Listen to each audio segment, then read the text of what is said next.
നമസ്കാരം. മലയാളികൾക്ക് ഏറെ പ്രിയപ്പെട്ട താരജോഡികളായിരുന്നു ദിലീപ്, മഞ്ജു വാര്യർ. ഒരു കാലത്ത് ഇവരുടെ വാർത്തകൾക്ക് വേണ്ടി പ്രേക്ഷകർ ആകാംക്ഷയോടെ കാത്തിരുന്നു. മഞ്ജു വാര്യരുടെ മടങ്ങിവരവ് മലയാള സിനിമാ ലോകത്തേക്ക് ഇനി എന്നാണ് എന്ന ചോദ്യം അഭിമുഖീകരിക്കാത്ത ഒരു ചാനൽ ചർച്ചയും അന്ന് ഉണ്ടായിരുന്നില്ല എന്നതാണ് വാസ്തവം. ദിലീപിനെയും മഞ്ജുവിനെയും വിവാഹശേഷം ഒരുമിച്ച് വേദികളിൽ കാണാൻ കഴിഞ്ഞിരുന്നില്ല. എന്നാൽ അവരുടെ ഒരുമിച്ചുള്ള ചിത്രങ്ങളും വീഡിയോകളും കാണാൻ വേണ്ടി പ്രേക്ഷകർ വലിയ മോഹത്തോടെയാണ് കാത്തിരുന്നത്.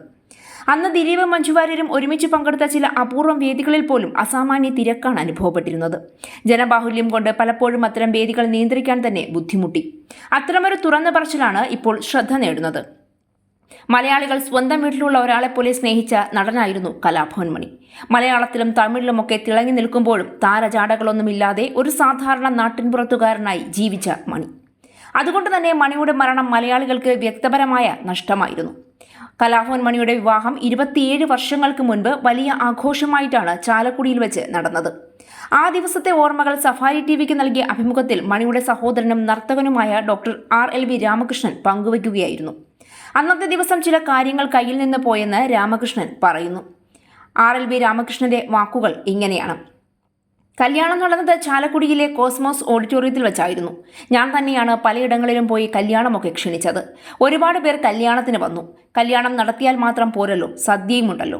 അന്ന് ദിലീപേട്ടന്റെയും മഞ്ജുവിന്റെയും വിവാഹം കഴിഞ്ഞ് നിൽക്കുന്ന ഒരു സമയമായിരുന്നു. അവരെ കൂടാതെ സുരേഷ് ഗോപി, ദിവ്യ ഉണ്ണി, അങ്ങനെ കല്യാണത്തിന് വരാത്ത താരങ്ങളില്ല. താരങ്ങളെ കണ്ടതോടെ ആളുകൾ ഇളകി. ബാരിക്കേഡുകൾ കെട്ടിയിട്ടുണ്ടായിരുന്നു. ദിലീപിനെയും മഞ്ജു വാര്യരെയും കണ്ടതോടെ ബാരിക്കേഡുകളൊക്കെ പൊട്ടിച്ച് ജനങ്ങളൊക്കെ കല്യാണം നടക്കുന്ന ഓഡിറ്റോറിയത്തിലേക്ക് കയറി. അതോടെ സദ്യ വിളമ്പുന്നതും എല്ലാ കാര്യങ്ങളും കൈവിട്ടുപോയി. ചേട്ടൻ മണവാളനാണല്ലോ, അല്ലെങ്കിൽ എല്ലാ കാര്യങ്ങൾക്കും ചേട്ടൻ ഇടപെടുന്ന ആളാണ്. മണവാളനായി വേദിയിൽ നിൽക്കുമ്പോൾ അദ്ദേഹത്തിന് ഇറങ്ങിയൊന്നും ചെയ്യാൻ പറ്റില്ല. കാര്യങ്ങൾ കൈവിട്ടതോടെ ഞാൻ അവിടെ നിന്ന് മാറി സ്റ്റേജിന് പിറകിൽ പോയിരിക്കേണ്ട ഗതികേടില്ലായി.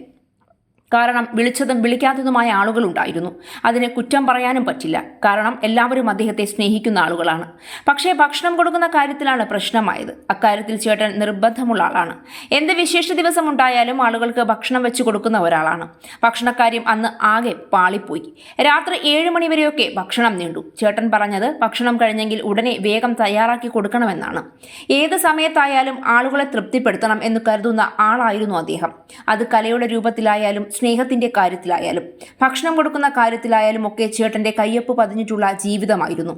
പഴകിയ കഥകളാണെങ്കിലും കഥയിലെ കഥാപാത്രങ്ങളൊക്കെ മലയാളികൾക്ക് എന്നും അത്രയേറെ പ്രിയപ്പെട്ടവർ ആയതുകൊണ്ട് തന്നെ ഈ കഥയ്ക്ക് മാറ്റുകുറയുന്നില്ല എന്നതാണ് യാഥാർത്ഥ്യം.